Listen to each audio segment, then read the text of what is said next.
معزز سامعین گرامی قدر، سیرت النبی کے حوالے سے مساک مدینہ کے باب کو ہم نے چند چیدہ نکات بیان کر کے کلوز کیا تھا۔ نبی کریم صلی اللہ علیہ وسلم نے مسجد النبوی میں اصحاب صفہ کا چبوترا بنایا، مساک مدینہ کیا۔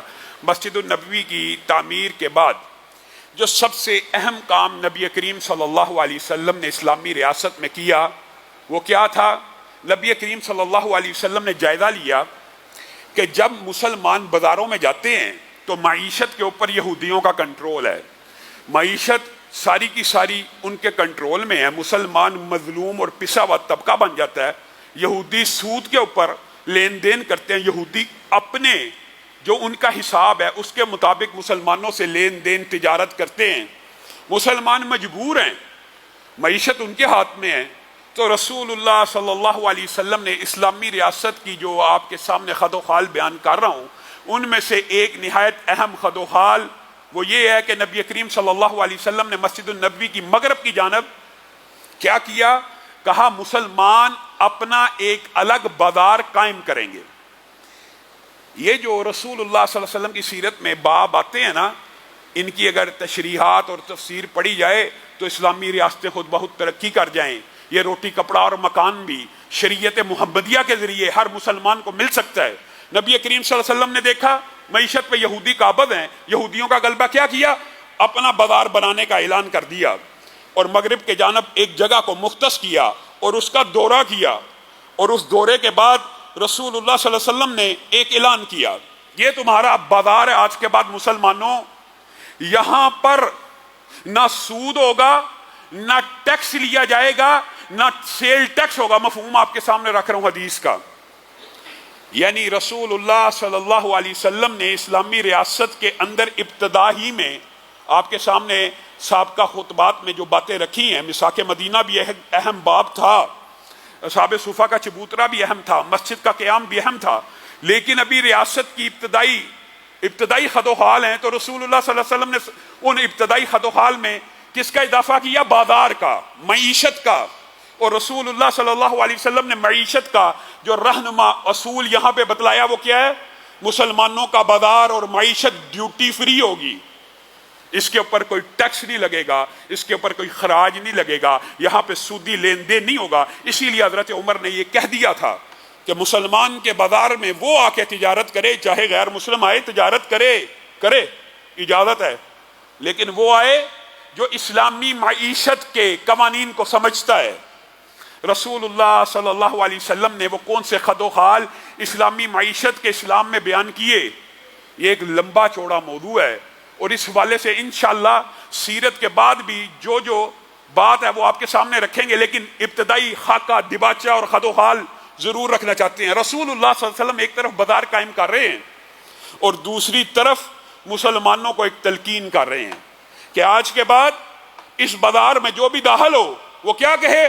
لا الہ الا اللہ وحدہ لا شریک لہ لہ الملک ولہ الحمد یحیی و یمیت وہو حی لا یموت بیدہ الخیر وہو علی کل شیء قدیر۔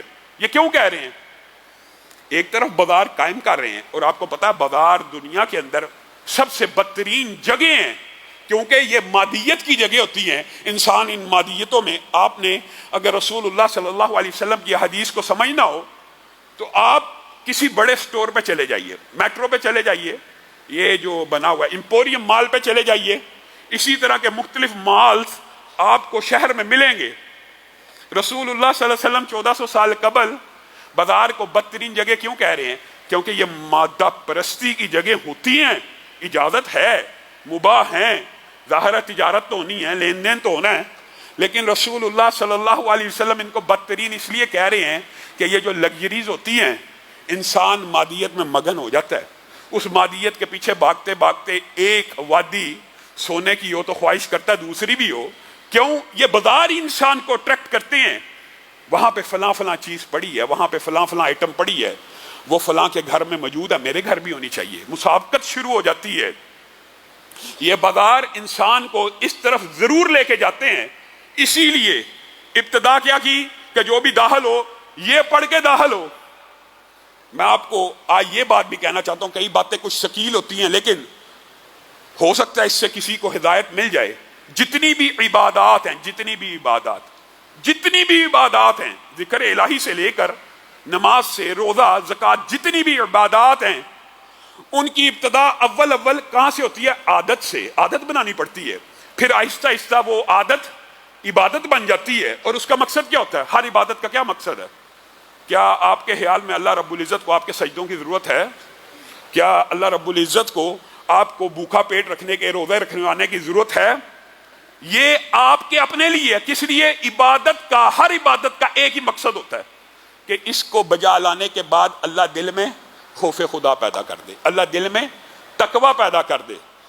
ہر عبادت اول عادت ہوتی ہے، اور یہ عادت انسان کو خوف خدا کی طرف لے جاتی ہے۔ آپ نے اگر دیکھنا ہو کہ آپ کی نماز قبول ہو رہی ہے، آپ کا ذکر اذکار قبول ہو رہا ہے یا نہیں ہو رہا، تو اس کا بڑا آسان کلیہ محدثین نے یہی بیان کیا ہے، اگر تو وہ عبادت دن بدن آپ کے اخلاق اور آپ کے معاملات، میرے بھائیو یہ بات بڑی اہم ہے جو آج کرنا چاہتا ہوں، عبادت کرنے والے بڑے بڑے ولی اللہ بھی دیکھے ہیں اور بڑے بڑے نیک لوگ ہمارے معاشرے میں ہم نے دیکھے ہیں الحمدللہ۔ اس مساجد میں بھی، ان مساجد میں بھی بڑے بڑے بزرگ آتے ہیں اور اللہ تعالیٰ ان کی عبادتوں کو قبول کرے، لیکن مشاہدہ یہ ہے کہ عبادت کے پکے اور پختہ لوگ بھی معاملات کے کھوٹے نکل آتے ہیں۔ عبادت کے پکے اور پختہ لوگ، 5 وقت کا باجماعت نمازی، 30 دن کا روزے رکھنے والا، اگر تیری عبادت کا اثر تیرے معاملات پہ ظاہر نہیں ہو رہا اور تو معاملات کے اندر رسول اللہ کی اتباع اور پیروی نہیں کر رہا، تو اللہ معاف کرے، میں تو یہ فتویٰ نہیں دیتا کہ تیری عبادت قبول نہیں، لیکن تجھے اپنی عبادت کے اوپر نظر ثانی کرنے کی ضرورت ہے۔ تیری نماز میں تجھ میں اتنا خوف پیدا نہیں کیا کہ تو سود چھوڑ دے؟ نماز تو پڑھ رہا ہے، روزہ تو رکھ رہا ہے، لیکن بازار کے جو آداب رسول اللہ صلی اللہ علیہ وسلم تجھے سمجھا کے گئے ہیں وہ تو نہیں چھوڑتا۔ بازار کا پہلا ادب اس وظیفے کو، اس کلمے کو پڑھ کے بازار میں داخل ہوا جائے،